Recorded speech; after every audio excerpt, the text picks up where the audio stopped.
La crise du logement est-elle terminée dans certains secteurs? C'est une question qu'on se pose énormément depuis un bon bout. On sait à quel point la crise du logement est sur toutes les lèvres. Avec nous, Ghislain Larochelle, propriétaire immobilier, chroniqueur au Journal de Montréal. Salut Ghislain. Salut Nicolas. Est-ce que cette fameuse crise du logement, on arrive à sa fin?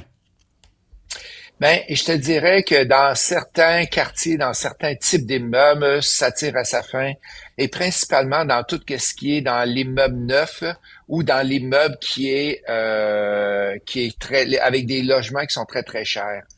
Le logement abordable, c'est sûr qu'il en manque encore beaucoup, mais je vois présentement dans plusieurs villes un manque de logements abordables. Mais dans le logement neuf, il y en a beaucoup trop. Juste pour te donner un exemple, j'ai des immeubles à Lévis et j'ai encore des logements de l'année dernière que j'ai pas réussi à louer. Ça fait 1 an que j'ai 2 logements sur un immeuble de 32 qui sont vides. Fait que c'est pas mal partout à la grandeur du Québec qu'on voit ça. Donc, la crise du logement, c'est vraiment une crise du logement abordable plus qu'une crise du logement en Exact. tant que telle. Mais quand on est propriétaire immobilier, est-ce que c'est vraiment plus payant d'avoir un appartement, un condo vide plutôt que de le louer, mais moins cher?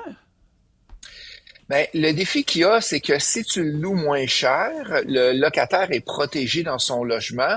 Et qu'est-ce qui arrive? C'est que tu dévalues la valeur de l'immeuble. Mhm. Donc, quand tu viens pour refinancer ou quand tu achètes un immeuble, tu as moins de financement, donc tu as besoin de plus de mise de fonds, donc ça coûte plus cher.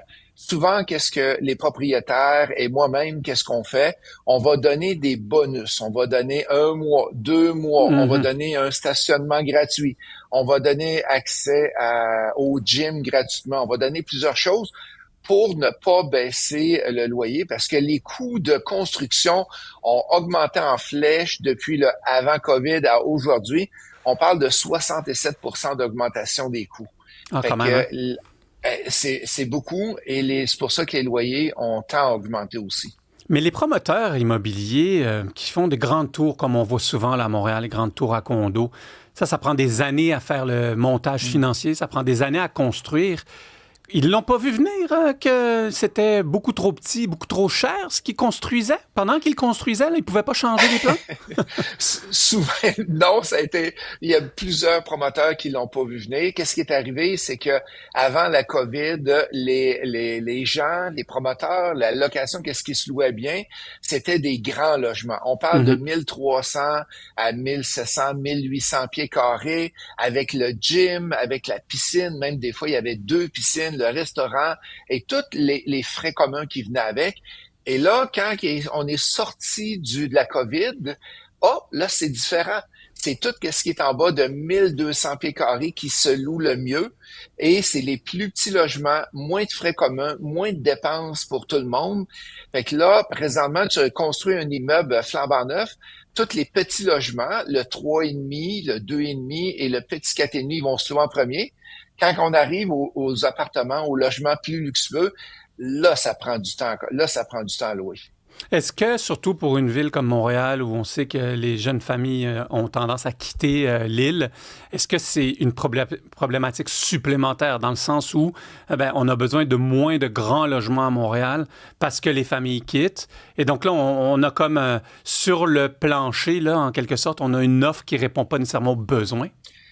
Ben, qu'est-ce qui arrive, c'est que oui, les familles quittent, mais il y a une autre chose qui arrive aussi, c'est qu'il y a de plus en plus de, on va dire, de séparation, de divorce. Je veux pas parler de divorce aujourd'hui, là, mais Mhm.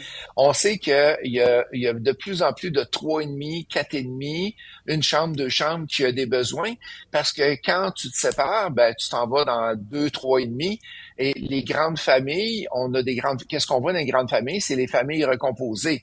Là, Ouais. tu arrives avec 4, 5, 6 enfants quand tu remets deux conjointes ensemble. Là, tu as besoin des grands logements. Mais souvent, ces familles-là sont pas capables de se permettre ces grands logements-là. Fait que c'est encore le petit 3,5 et 4,5 qui va être le plus populaire. Aujourd'hui, tu démarrerais La construction d'une tour à condo. Ça serait quoi les condos? Quelle grandeur tu mettrais là-dedans et à quel prix? Tu sais, pour répondre là, parfaitement à la demande de ce qu'on a besoin, ça serait quoi? Puis si des promoteurs immobiliers nous écoutent, peut-être que tu peux les inspirer là, pour un projet. Ben, qu'est-ce que je ferais en premier? C'est pas trop d'air commune, pas trop de frais communs qui va s'ajouter au loyer. Et je te dirais que le 3,5 dans du 500, 600 pieds carrés, c'est un beau bijou là, qui va se louer facilement. Puis dans le 4,5, descendre en bas de 1000 pieds carrés par logement. C'est une clientèle que c'est plus facile à louer dans ce type de prix, dans ce type de grandeur-là que d'aller louer du 1200 ou du 1500. Présentement, je travaille sur un projet de construction d'un 40 logements et c'est exactement qu'est-ce qu'on essayait de faire. On a tout enlevé, qu'est-ce qu'on pouvait de luxe dans l'immeuble pour rendre ça le plus abordable possible, même si c'est un logement neuf. OK, quand même, ça c'est intéressant. Mais là, dans une société de consommation comme la nôtre, on a tous 22 000 gogos qui traînent à droite à gauche. Donc, est-ce que la future business dans laquelle investir, c'est, tu sais, les entreposages là, au mois, là, tu sais, le monde dans un 500 pieds carrés, là, t'as pas de place pour 3 fourchettes, là. Donc, il va falloir que tu entreposes tes affaires quelque part. Est-ce que c'est aussi une manière de développer certains marchés? Le mini-entrepôt a été incroyable durant le temps du COVID. Là. C'est que ça a fonctionné. Là, on voit une baisse dans le marché un peu. C'est encore très occupé, mais il y a une certaine baisse. Il y a un peu plus d'inoccupation. Parce que dans le temps du COVID, tu avais besoin d'un petit mini-entrepôt de 100 pieds carrés. Tu avais de la misère à le trouver. Là, on voit un petit peu plus d'inoccupation, mais rien d'alarmant. Là. Ça va encore très bien. Fait que si tu veux investir là-dedans, Nicolas, c'est une très bonne solution pour toi. Donc, une tour à condo avec des 3,5 puis des 4,5, puis le terrain d'à côté des mini-entrepôts. Parfait, on a tout compris. Ben merci, Ghislain. Au plaisir. À bientôt. Merci beaucoup.